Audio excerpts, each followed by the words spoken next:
vais passer mon aiguille dans la première maille, devant l'aiguille de gauche. Donc l'aiguille de droite est bien devant l'aiguille de gauche.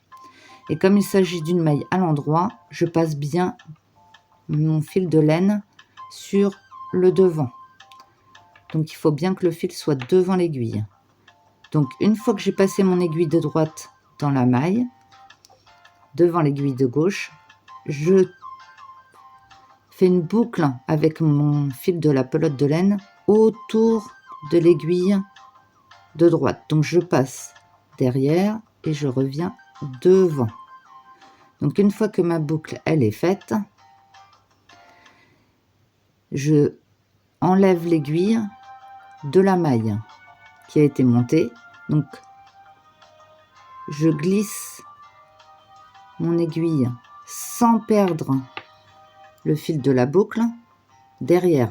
Donc ça c'est le fil de la pelote de laine que je viens de faire le tour. Donc il faut bien la laisser sur l'aiguille. Et la maille qui a été montée, je la tire et je l'enlève de l'aiguille de gauche. Donc je fais glisser les autres mailles pour qu'elles suivent, mais pas les sortir. Donc je sors que la première maille montée et je serre doucement.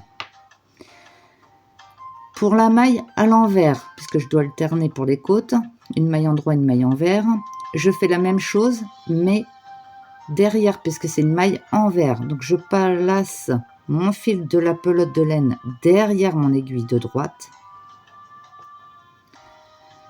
Avec mon aiguille de droite, je passe dans la maille de l'aiguille de gauche, mais cette fois pas devant, mais bien derrière pour une maille à l'envers. Donc je passe derrière.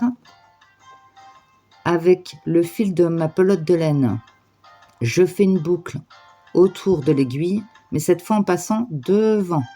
Donc je fais un tour en passant devant.